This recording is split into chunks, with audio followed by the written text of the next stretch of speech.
pour rentrer un peu dans le fond du débat, quelques mots sur la nouvelle géographie prioritaire. Ça, vous le savez mieux que moi. Ces quartiers ont été définis depuis les nouveaux quartiers prioritaires depuis le 1er janvier 2015. Et ils ont été construits essentiellement... c'est très bien, ça avançait tout seul. Ils ont été construits essentiellement sur 3 critères. Le premier, c'est que ces quartiers doivent appartenir à des unités urbaines de plus de 10 000 habitants. Dans ces quartiers, les habitants doivent avoir des revenus médians largement inférieurs à ceux de leur unité urbaine d'appartenance. C'est vraiment une vision de la pauvreté relative. On est beaucoup moins aisé que les habitants des quartiers environnants. Et pour faire masse, ces quartiers qui sont construits de façon contiguë par des carreaux de 200 mètres sur 200 mètres, selon une méthode que l'on utilise beaucoup dans les analyses infracommunales, c'est-à-dire le carroyage, qui sont construits de telle façon à être contigus et à intégrer au minimum 1000 habitants. Alors, je commence par quelques données de cadrage national que vous pouvez voir ici. Donc, au 1er janvier 2015, au niveau de la France métropolitaine, il y a donc 1296 quartiers de la politique de la ville en France métropolitaine. Nous n'oublions pas, bien entendu, les DOM ni la collectivité de Polynésie, mais ça n'est pas couvert dans l'étude que je vous présente ici. Vous avez ici une carte qui vous présente toutes les unités urbaines qui sont concernées par la politique de la ville.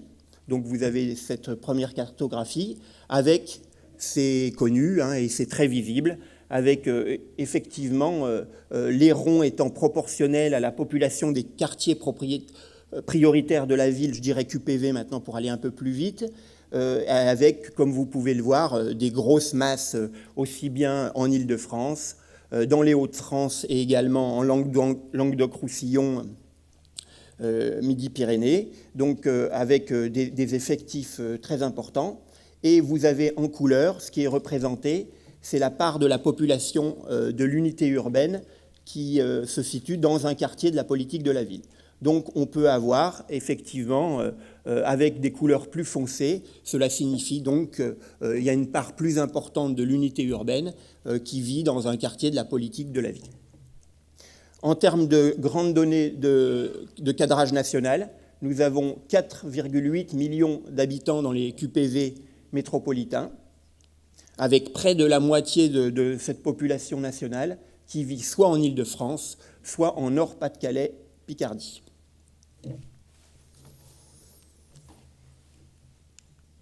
Je zoome un petit peu. Nous avons ici exactement la même carte, mais avec effectivement un zoom sur Aquitaine, Limousin, Poitou-Charentes. Que peut-on dire en voyant cette carte? Alors tout d'abord, je commencerai en disant que nous avons 81 QPV en ALPC qui sont regroupés dans 26 unités urbaines. 81 QPV dans 26 unités urbaines, ça signifie que certaines unités urbaines ne possèdent qu'un seul quartier. Il y en a 9, on les verra plus tard, et qu'il y en a 17 qui possèdent plus d'un quartier. Et de façon notable, on peut relever Bordeaux qui a 21 quartiers, 9 quartiers à Limoges, 4 quartiers à Poitiers et 5 dans l'unité urbaine d'Angoulême. Donc, dans ces 81 quartiers de la politique de la ville, nous avons environ 200 000 habitants. Donc, les QPV, effectivement, hébergent 200 000 habitants, ce qui représente environ 3 à 4% de la population régionale, ce qui est assez faible, c'est 8% en France métropolitaine. On verra qu'on est une des régions les moins concernées d'un point de vue quantitatif.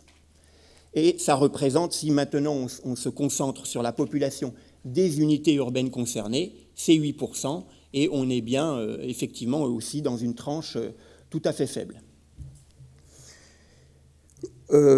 Autre chose que l'on peut voir sur cette carte, donc nous avons au nord-est quelques unités urbaines dans lesquelles la part de population en QPV est la plus élevée, c'est le cas de Châtellerault, Poitiers, Limoges et Guéret.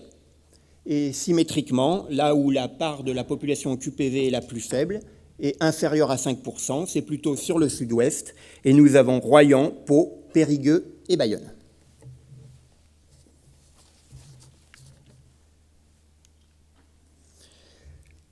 Alors, je vous ai dit que la LPC est globalement, quantitativement, moins concernée par la politique de la ville.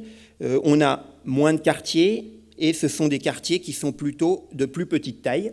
Et je vous fournis ici quelques éléments de distribution, où on peut voir la distribution. Donc, vous savez, une distribution, la somme, ça fait 100%. Donc, on a la comparaison entre la LPC qui est en bleu et la France métropolitaine qui est en ocre. Et donc, où on voit la répartition entre des quartiers de moins de 2000, de 2000 à 3999, de 4000 à 4999, etc. Et où il est clair que ALPC est caractérisé par une plus forte proportion de quartiers de moins de 2000, de 2000 à 3999 et de 4000 à 4999, donc davantage de petits quartiers et moins de plus grands quartiers. Cela étant, nous avons des quartiers qui ont entre 5000 et 10 000 habitants et des quartiers de plus de 10 000 habitants. Et tous sont cités là de façon exhaustive. Donc vous pouvez voir qu'entre 4000 et 4999 habitants, nous avons le quartier de la Bastide à Limoges, celui de Val-de-Laurence Sud à Limoges également, Saragosse à Pau, Lac Renardier-Ozon à Châtellerault, 3 cités à Poitiers sur les 2 communes de Poitiers-Saint-Benoît, puis dans la catégorie supérieure, Mireuil à La Rochelle, Villeneuve-les-Salines à La Rochelle, Palmer-Sareillères, 8 mai 45 Dravemont sur Senon et Floirac, Couronnerie à Poitiers-Buxerolles, Beaubreuil à Limoges, et on finira par un quartier tout à fait particulier en termes de politique de la ville, celui de Saint-Michel à Bordeaux. En termes de taille, n'oublions pas qu'il y a des quartiers qui font plus de 100 000 habitants et on va les trouver en Île-de-France, en PACA et dans les Hauts-de-France. Après ces éléments quantitatifs, nous allons commencer par caractériser par quelques vues l'ensemble des habitants de ces quartiers. Alors, par construction, la pauvreté y est plus forte. Et vous avez donc sur cette carte, nous avons toujours la même taille des cercles. Hein. La taille des cercles représente le nombre d'habitants dans les quartiers de la politique de la ville.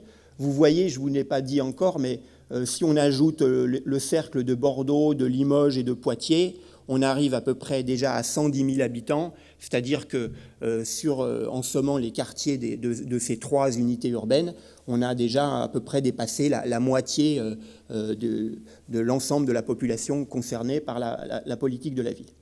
Bon, nous regardons ici les taux de pauvreté dans les quartiers de la politique de la ville, qui sont bien entendu très élevés, mais avec un gradient, avec des quartiers, des taux de pauvreté plus faibles dans les couleurs jaune clair, avec des taux plus élevés avec des couleurs rouges et qui correspondent à des taux plus élevés. En termes de hiérarchie, justement, on peut citer Saintes, Cognac et Agen, qui sont en rouge foncé avec plus de 50%. Et au contraire, Bordeaux, Dax et Bayonne qui sont inférieurs à 40% avec les couleurs les plus claires. Je vous invite maintenant à regarder le petit tableau en bas à droite, et celui-ci est tout à fait important et va commencer à nous donner une caractéristique un peu particulière d'ALPC. Donc vous pouvez voir que ces taux de pauvreté, ils sont de 13% dans les unités urbaines englobantes d'Aquitaine, Limousin, Poitou-Charentes, et ils sont de 16% en France métropolitaine. Globalement, il y a un peu moins de pauvreté en ALPC. C'est une caractéristique un peu générale, mais aussi des régions, Bretagne, Pays de la Loire, c'est des caractéristiques que l'on retrouve assez globalement.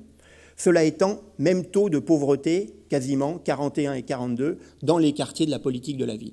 Donc, on a un rapport de 3 fois plus, hein, c'est de 13% à 41%. On a un taux de pauvreté qui est 3 fois supérieur dans les quartiers par rapport à leur environnement. Donc, de ce point de vue-là, il y a une rupture quand même qui est assez nette entre les niveaux de revenus des villes et les niveaux de revenus dans les quartiers. On aura une explication, je pourrais vous fournir une explication par rapport à ceci. Nous continuons maintenant la caractérisation de ces quartiers avec d'autres caractéristiques sociodémographiques qui sont plus génériques, avec des éléments sur la jeunesse de la population, des éléments sur la taille des ménages, des éléments sur la part des étrangers et des éléments sur la part des familles monoparentales. Donc, de façon assez générale, dans l'ensemble des QPV au niveau national, au niveau de France métropolitaine, nous avons des populations qui sont plus jeunes, 21,6 par exemple, par rapport à 15,7 en termes de population de 0 à 14 ans. Nous avons davantage de ménages de 5 personnes et plus, 8% contre 5%. Nous avons davantage d'étrangers, 15,5 par rapport à 4,8, et plus de familles monoparentales, 18,7 par rapport à 10,9. Mais là encore, on peut voir une caractéristique qui est cette fois liée à la région. C'est pour cela qu'on parle d'effets géographiques. Cela étant, tout en étant jeunes, les quartiers, les populations des QPV sont un peu moins jeunes que ceux de France métropolitaine. 21,6 contre 24,3. Idem, un peu moins de personnes, de ménages de 5 personnes ou plus, 8 contre 13,9, et par des étrangers, 15,5 contre 18,6. C'est en revanche à peu près équivalent au niveau des familles monoparentales. Je poursuis avec ces mêmes variables de profil socio-démographique et en mettant en avant maintenant quelques quartiers particuliers. Donc, vous avez en ordonnée des taux, des variables tout le long de l'abscisse, donc pareil, la part de jeunes, la part de 60 ans et plus, la part des femmes, la part des étrangers, les ménages d'une personne, les familles monoparentales, les ménages de 5 personnes ou plus, et avec 5 quartiers qui sont identifiés là et qui ont quelques particularités, mais parmi les 81, on pourrait tous en trouver, en rentrant finalement un peu plus loin dans les analyses. Mais en tout cas, on peut signaler des familles nombreuses plus présentes à Montanou, qui est un quartier d'Agen. Donc vous voyez les ménages des familles plus nombreuses, je ne vois plus où est l'indicateur. Voilà, avec les ménages de 5 personnes ou plus à droite, avec identifié la petite ellipse. Nous avons à Saint-Michel davantage de ménages d'une personne. Nous avons à Poitiers-Couronnerie davantage de femmes et dans le quartier davantage de personnes âgées dans le quartier bourg de Sainte-Foy-la-Grande. Nouvelle vue, mais cette fois de façon symétrique, et en s'intéressant à d'autres variables. On va s'intéresser ici à ce qui constitue les revenus des ménages et les différentes sources. Donc nous avons en abscisse 5 quartiers qui sont examinés: Saint-Michel, Bassaux, Grande-Garenne à Angoulême, Porte-Ferrée à Limoges, Croing à Cognac et Écoquartier Lieuse-la-Robinière à Royan. Et à chaque fois, on regarde comment les revenus sont composés, avec la part des revenus d'activité, la part des pensions, etc. Et très rapidement, là aussi, des caractéristiques différentes et qui renvoient vraisemblablement à des enjeux différents aussi, avec des parts de revenus d'activité beaucoup plus importants à Saint-Michel et au contraire des parts des pensions et retraites beaucoup plus importants à l'écoquartier Lieuse-la-Robinière à Royan.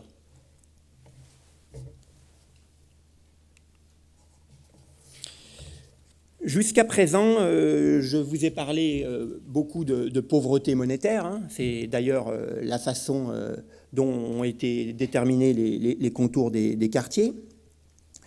Cela étant, on peut bien entendu, et c'est ça tout l'intérêt, croiser avec d'autres dimensions. D'ailleurs, j'ajouterais que si le critère de revenu a été sélectionné pour identifier les quartiers, c'est que globalement, ce critère de revenu partage de très fortes corrélations avec d'autres critères de fragilité, et il a été considéré que celui par la mesure des revenus était tout à fait pertinent. Et ceci est ce que je vais vous montrer, en quelque sorte, le conforte, parce qu'on va voir sur ce graphique les écarts entre, à chaque fois en ocre, les quartiers de la politique de la ville, et en bleu, les unités urbaines englobantes, à travers donc 5 variables.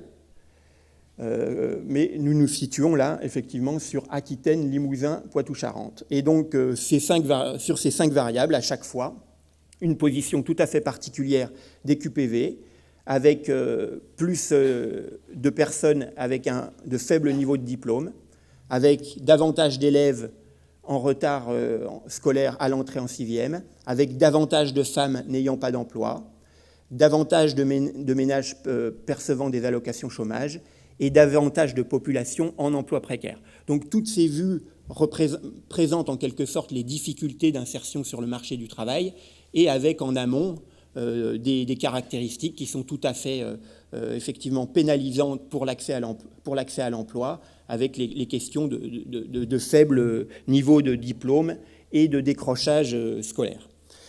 Je retiendrai juste un élément qui peut être intéressant, et c'est un chiffre qui pourra nous être utile pour comprendre les quelques présentations que je vais vous faire tout à l'heure par des radars. Vous voyez, par exemple, qu'en matière de population en emploi précaire, alors qu'est-ce qu'un emploi précaire ? De façon assez rapide, on considère que sont en emploi précaire tous les individus qui ne sont pas en CDI. Donc là, on est sur la population des salariés. Donc les intérims, les contrats de CDD, d'apprentissage sont considérés ici comme étant de l'emploi précaire. En tout cas, nous avons 26% de la population, c'est à droite, 26% de la population qui est en emploi précaire dans les QPV d'ALPC, contre 15% dans les unités urbaines englobantes. Donc nous avons quand même un écart qui est très marqué, de 26 à 15, un écart de 11 points. Il faut savoir qu'au niveau national, cet écart est de 21 à 14. Donc 7 points, c'est quand même, on peut considérer quand même que c'est significatif. On retrouve une des dimensions déjà que je vous ai évoquées tout à l'heure, une rupture plus forte entre les quartiers et leur environnement. Voilà, étant à Angoulême, on en profite là pour regarder quelques cartes avec la méthode dont je vous ai parlé tout à l'heure. Donc nous, désormais, pour faire de l'analyse urbaine et voir au-delà, il est très utile de travailler sur des données dites géolocalisées, c'est-à-dire des données qui sont finalement caractérisées en XY. On a eu sur la carte, on a finalement une longitude, une latitude, et ensuite on construit des carrés de 200 mètres sur 200 mètres, et sur ces carrés, on peut calculer toute une série de statistiques. Ça a beaucoup de mérite, ça permet d'aller plus finement qu'une commune, déjà, et ça permet également de s'affranchir des limites institutionnelles, et on espère, mais ça c'est un des grands progrès par la suite, aussi de ces travaux qui sont encore un peu, en tout cas pour l'INSEE, des travaux innovants, c'est bien entendu de pouvoir disposer de ceci en évolution pour voir comment ça se modifie et d'avoir en plus des statistiques de type de mobilité résidentielle sur ces carreaux, parce que nous savons que ce sont des demandes toujours très très fortes. Alors, en fait, l'objet aussi de cette diapo, c'est de s'intéresser aux logements sociaux, parce que les logements sociaux sont bien entendu une variable extrêmement structurante de la localisation spatiale des populations pauvres. Et le premier constat, sur le petit histogramme de gauche, nous avons ici, ça représente le nombre de logements sociaux disponibles pour 10 ménages. Là, on l'a représenté pour un ménage, donc ça fait des chiffres décimaux, mais ce qu'il faut voir, c'est si on regarde donc au niveau les histogrammes bleus, nous avons moins de 2 logements sociaux pour 10 ménages dans les unités urbaines d'Aquitaine, Limousin, Poitou-Charentes, alors qu'en France métropolitaine, c'est supérieur à 2. Vous voyez les écarts entre les deux histogrammes bleus. Globalement, on a plutôt moins de logements sociaux en Aquitaine, Limousin, Poitou-Charentes. Mais le constat est inversé si on se concentre sur les quartiers de la politique de la ville. Donc là encore, et c'est un des facteurs structurels importants, les logements sociaux sont plus concentrés dans les quartiers spatialement en ALPC et dans les quartiers de la politique de la ville. Ceci, on peut le retrouver sur la carte donc à droite, avec l'offre de logements sociaux par ménage, et cette offre est d'autant plus importante que la couleur est chaude, et nous retrouvons finalement cette offre plus forte, là, donc les carrés rouges, là où on trouve les quartiers de la politique de la ville à Angoulême, sur l'unité urbaine d'Angoulême, il y en a 5, l'étang des Moines, Bassaux, Grande-Garenne, Ma Campagne, Bel-Air-la-Grand-Fond et Champ de Manœuvre. Et ce sont bien dans ces quartiers qui sont délimités par des liserés bleus où se concentrent le plus donc, les logements sociaux. Je poursuis la visite d'Angoulême avec cette fois 2 cartes et nous avons la part à gauche, la part des ménages pauvres et à droite, la densité de pauvreté. Alors c'est un peu différent. Dans un cas, on a quelque chose de relatif. Est-ce qu'on a plus ou moins de ménages pauvres en proportion de l'ensemble des ménages? Et à droite, on intègre en plus la notion de densité de population sur un territoire donné et on s'intéresse ici au nombre de ménages pauvres par carreau de 200 mètres. Et la vision est différente du fait que, bien entendu, le fait même que certains quartiers soient plus denses pourra faire que, même si la part de ménages pauvres est plus faible, la densité sera plus forte. Bon. Donc, c'est ce que veut montrer cette carte, c'est qu'à gauche, on a une bonne juxtaposition entre le taux de pauvreté et les quartiers de la politique de la ville, mais c'est un peu moins net à droite, d'où le message de cette diapositive, c'est que la pauvreté ne se limite pas aux quartiers de la politique de la ville.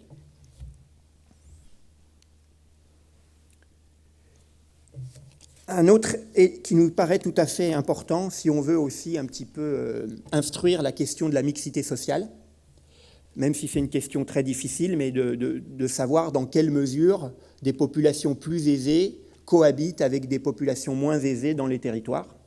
Et nous représentons ici ce qu'on appelle le 9e décile des revenus. Le 9e décile des revenus, c'est le seuil au-dessus duquel se situent les 10% de la population les plus aisées. Et on cartographie donc ce 9e décile sur cette carte, avec en rouge, ça peut être un peu trompeur, mais en rouge, ça correspond aux niveaux les plus faibles. Donc on voit que ce 9e décile est le plus faible dans les quartiers et plus faible dans les quartiers de la politique de la ville, ce qui veut bien dire que non seulement il y a des populations pauvres qui y sont concentrées, mais qu'en plus, même les plus aisés détiennent des revenus finalement beaucoup plus modestes que partout ailleurs. Juste une question, l'unité, ce n'est pas le foyer fiscal ni le ménage. Alors là, nous sommes sur des unités de consommation. Donc je ne vous ai pas encore expliqué comment on mesure donc effectivement les revenus. Ce qui est important, bien entendu, c'est de prendre en compte la taille du ménage et le niveau de vie va correspondre à l'ensemble des revenus du ménage divisé par le nombre d'unités de consommation. Qu'est-ce que sont les unités de consommation? Le premier adulte vaut 1. Ensuite, toutes les personnes de plus de 14 ans valent 0,5. Et les personnes de moins de 14 ans valent 0,3. Alors, qu'est-ce que ça veut dire? Si j'ai 2 adultes et je vais essayer de faire des calculs pas trop compliqués. Si j'ai 2 adultes et 2 jeunes enfants, donc le premier adulte vaut 1, le deuxième vaut 0,5, donc ça me fait 1,5, plus j'ajoute les 2 0,3, les 2 enfants, donc 1,5 plus 0,6, ça nous fait 2,1. Donc j'ai 2,1 unités de consommation dans mon ménage, et donc le revenu global, je le diviserai par 2,1 pour avoir une idée du niveau de vie. Pourquoi on ne divise pas par 4 ? Parce que on ne consomme pas de la même façon quand on est à 4. Pour donner un exemple un peu trivial, si on est une personne, on a besoin d'un frigo, Si on est 4, généralement, on n'a pas besoin de 4 frigos. Et voilà, il y a toute une série d'économies d'échelle et qui justifient cette échelle. Cette échelle est d'ailleurs partagée au niveau... c'est une échelle dite de l'OCDE. Ça permet des comparaisons internationales. Là encore, ça vaut ce que ça vaut, mais ça a le mérite de la comparabilité et d'être affiché clairement. Bon, alors là, je vais passer à deux séries de radars pour mettre le doigt sur les questions de rupture entre le quartier et l'unité urbaine environnante. Donc, pour cela, on regarde 10 variables dans cette espèce de décagone qui va, donc, on commence par l'emploi précaire, la part d'étrangers, les femmes sans emploi, les logements sociaux, taux de pauvreté, ménage de 5 personnes ou plus, taux de chômage, population peu diplômée, 0 à 14 ans, famille monoparentale. Bon, à chaque fois, je l'ai dit, il y a toujours une surreprésentation de ces variables dans les quartiers par rapport à l'unité urbaine englobante. Tout à l'heure, j'ai évoqué 2 taux, 26% d'emplois précaires dans les quartiers de la politique de la ville et 15% dans les unités urbaines englobantes. Ce rapport 26 à 15 correspond à une surreprésentation dite moyenne et qui est affichée là en noir, qui correspond au 0. C'est-à-dire que cette surreprésentation moyenne, on l'a mise à 0 pour pouvoir ensuite se positionner par rapport à cette moyenne. Et ça va nous permettre de voir maintenant comment les quartiers se situent par rapport à ça. Donc, on commence par Angoulême. Donc, qu'est-ce que ça veut dire? Quand on est à l'intérieur du cercle, ça veut dire que la rupture est moins forte. Et quand on est à l'extérieur du cercle, la rupture est plus forte. Donc, en termes de chômage, finalement, la rupture est un peu moins forte. Il y a un peu moins de surchômage. Il y a toujours du surchômage, hein, mais on voit bien, hein, c'est du relatif. Il y a un peu moins de surchômage dans les quartiers. Par contre, il y a une plus forte concentration de femmes sans emploi dans les quartiers de l'unité, dans les 5 quartiers de l'unité urbaine d'Angoulême. Donc, cet élément-là peut effectivement guider un petit peu pour savoir effectivement les enjeux particuliers à Angoulême. Donc là, je vais faire un petit tour sur les 3 ex-capitales des ex-régions, en commençant ici par Bordeaux, où là, on est finalement assez près du cercle central. Forcément, quand on pèse beaucoup, on attire la moyenne vers soi, et rien d'étonnant à ce qu'on ne s'en éloigne pas tellement. Cela étant, on peut quand même observer quelques différences. Ce qui sera intéressant dans Bordeaux, dans l'unité urbaine de Bordeaux, c'est de regarder les disparités aussi des quartiers au sein même de l'unité urbaine de Bordeaux. Et ça, je vous le montrerai dans la dernière diapositive. Nous avons Poitiers, où là, on est plutôt situé à l'intérieur. Donc, ça veut dire des quartiers qui sont un peu plus, entre guillemets, en harmonie avec leur environnement, moins de rupture. Et alors que Limoges, on est plutôt sur l'extérieur, ce qui veut dire des ruptures un peu plus fortes. Donc vous avez ici une vision rapide de ces fractures sur ces 3 capitales. Donc j'ai pris 2 exemples un peu particuliers, mais alors là, je ne rentre pas trop dans le domaine, parce que je ne connais pas les 81 quartiers un par un, mais nous avons 2 exemples un peu différents avec Tonins, qui est dans le Lot-et-Garonne, où on est vraiment à l'intérieur du cercle. Il y a peu de disparités, mais globalement, on dit qu'il y a peu de disparités, mais c'est parce que l'unité urbaine est globalement très peu aisée, avec voilà. Effectivement... c'est une commune qui est donc dans la périphérie de Marmande, donc dans le Lot-et-Garonne, effectivement. Font partie de ces territoires, de nouveaux quartiers politiques de la ville, ruraux, entre guillemets, hein, dans le sens où on est sur des territoires plutôt ruraux au départ, oui. Voilà. Et donc avec une pauvreté qui est plus diffuse peut-être, et où il y a moins de rupture entre le quartier et son environnement. Au contraire, à Agen, une rupture qui est plus marquée. Et là, je crois qu'il y a le quartier de Montanou qui pèse particulièrement en ce sens, avec des indicateurs de pauvreté assez élevés. Je passe à la dernière vue que je voulais vous présenter en termes de restitution de messages et de données. Donc là, je vous l'ai dit, il y a parfois un seul quartier dans certaines unités urbaines, et il peut y en avoir plusieurs dans d'autres, jusqu'à 21 à Bordeaux. Donc là, on s'intéresse à la disparité interne entre quartiers au sein d'une unité urbaine. Chaque bulle représente donc une unité urbaine, avec le nombre de quartiers dans chacune la taille des bulles étant proportionnelle au nombre de quartiers. Et nous avons deux éléments. En abscisse, la surreprésentation de la pauvreté dans les QPV par rapport à l'unité urbaine. On l'a vu tout à l'heure, on avait un rapport d'à peu près 3. On était entre 16% et 41% ou quelque chose comme ça. Donc ce rapport de 3, vous le voyez en bas, on a le 3 à peu près au milieu. Donc dans certaines unités urbaines, c'est supérieur à 3, dans d'autres, c'est inférieur. Et en ordonnée, mais ça c'est nouveau, c'est la dispersion des taux de pauvreté entre les QPV. Ça veut dire donc, fatalement, là où il n'y a qu'un seul quartier, on est sur le 0, il n'y a pas de disparité par construction, et des disparités plus ou moins fortes. Et plus on est haut, plus les quartiers sont dissemblants au sein de l'unité urbaine. Et nous avons le cas d'Agen que j'ai déjà cité tout à l'heure, avec le fait qu'à Agen, effectivement, il y a un quartier qui est particulièrement marqué. Et on peut aussi parler du quartier de Bordeaux, et des quartiers de Bordeaux, où là aussi joue le caractère tout à fait structurant de la localisation des HLM, des logements sociaux.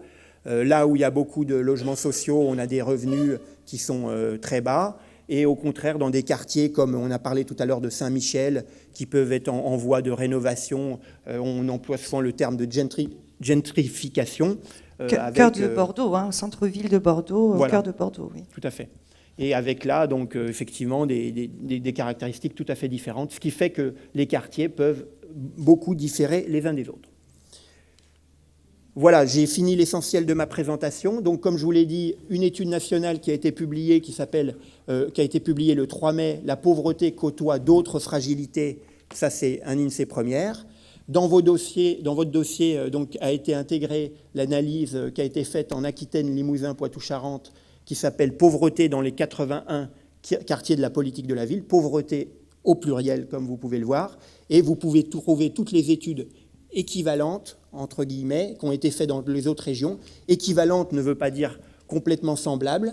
Notamment, il y a des travaux qui ont été faits en Nord-Pas-de-Calais, Picardie, qui sont très intéressants, avec des typologies de quartiers. Et c'est ce vers quoi on pourrait peut-être aller dans des travaux ultérieurs en Aquitaine, Limousin, Poitou-Charentes. Bon, un tout petit point INSEE.fr. On pourrait vous le faire en direct, mais ça va peut-être aller plus vite. Je dois finir ? D'accord.